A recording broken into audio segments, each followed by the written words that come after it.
Welcome aboard, Trailblazer, to another episode of the Design Gazette, the show where we get into the nitty-gritty details of your favorite characters' visual fits and explore the hot, the cold, and sometimes most fashionable aspects of character design. Today on the show, we have Jingliu, the cool and icy lady in the blindfold. She was once a renowned swordmaster on the Xianzhou Law 4, as well as a mentor to a certain Jingyuan. She now walks a fine line between sanity and Mara-struck, and the ornate elements of her design do much to illustrate this duality. As we do on the show, we're going to explore every multilateral detail we find. But before we get into all that jazz, be sure to like the video, send me a hi down below, and be sure to subscribe for more videos breaking down all the details of your favorite waifus. And with that, let's jam.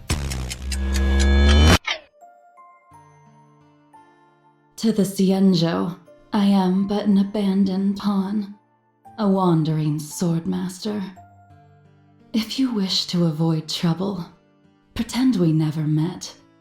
Being a native of the Xianzhou, Jingliu has many familiar elements in her design that reflect the culture found aboard the ship. The cloud patterns, red fastenings and tassels, as well as the Mandarin-style collar are all staples of the Xianzhou natives' clothing. And you will see these recurring design elements in almost all the other female natives. Furthermore, there are also two other referential bits of design on her left and right arm. On her right arm, you'll find a lotus flower, which represents rebirth and is the core theme in Imbibe de Lunay's design. On her left sleeve, you'll find a spider lily embroidered on her cuff, which represents death and is the core theme of Blade's design. Similarly, you will also find elements of Jingliu's design on Blaine and Danheng respectively, giving this line a little more substance.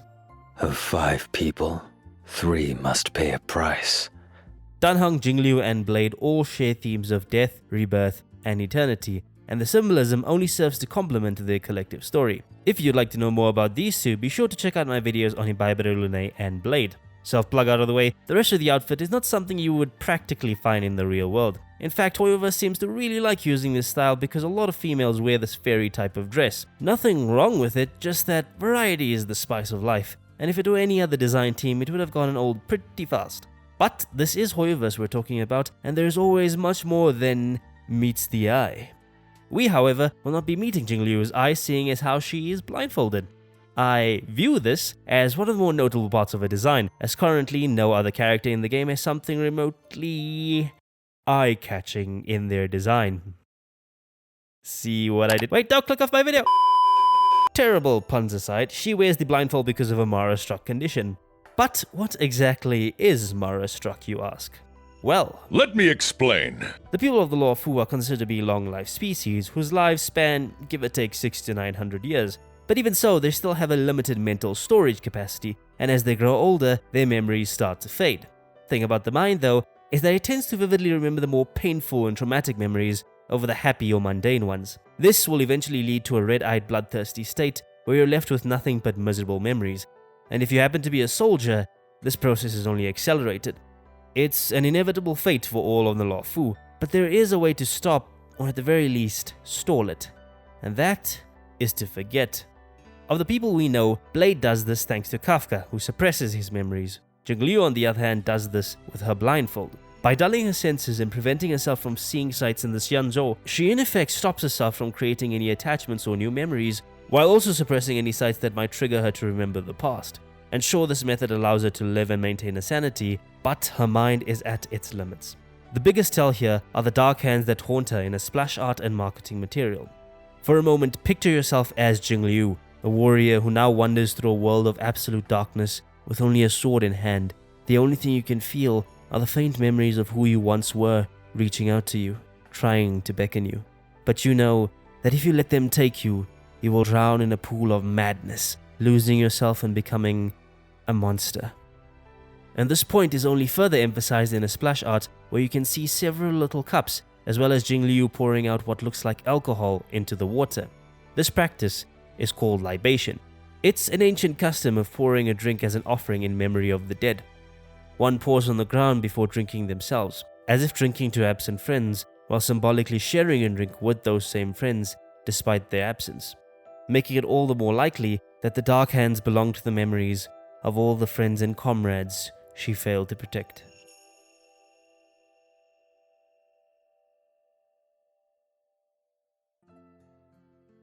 I have already surpassed my limits, and may soon succumb to the influence of Mara.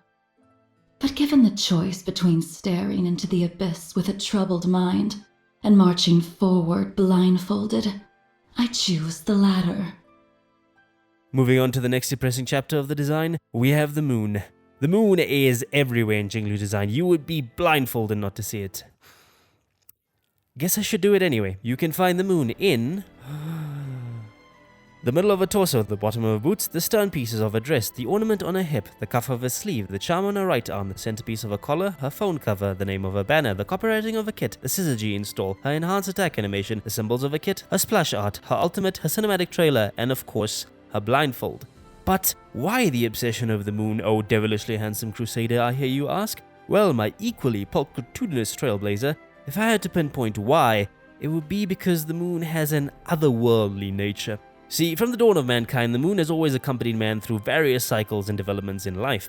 Be it the changing of seasons, birth and death, or even menstrual cycles, so too the moon waxes and wanes. On some nights it appears as a round shining beacon of light, and on others it seems small and inconspicuous.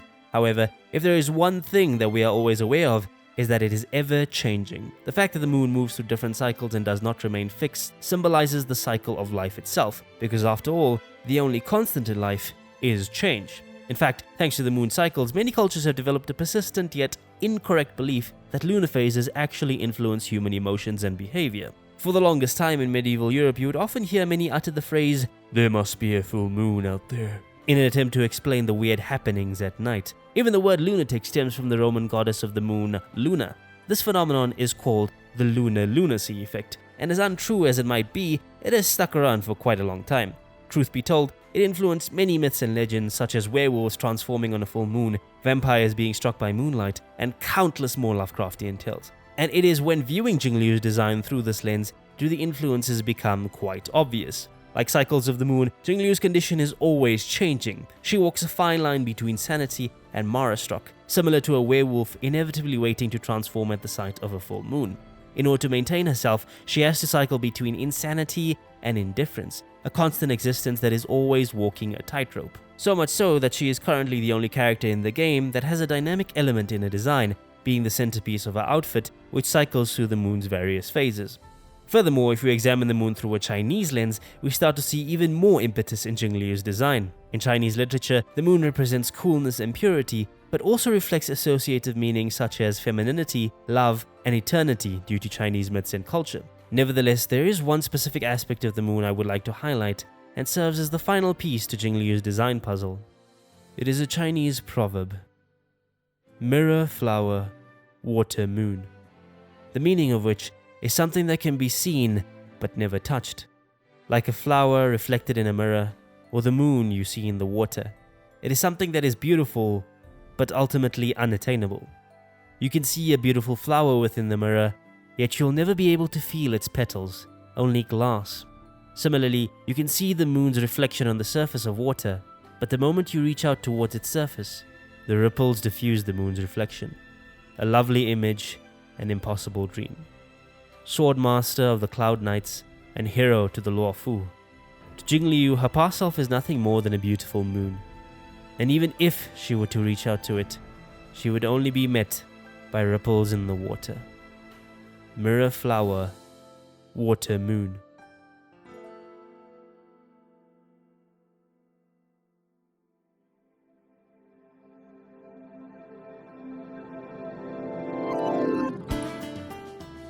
And with that, thank you ladies and gentlemen for joining me on this episode of the Design Gazette.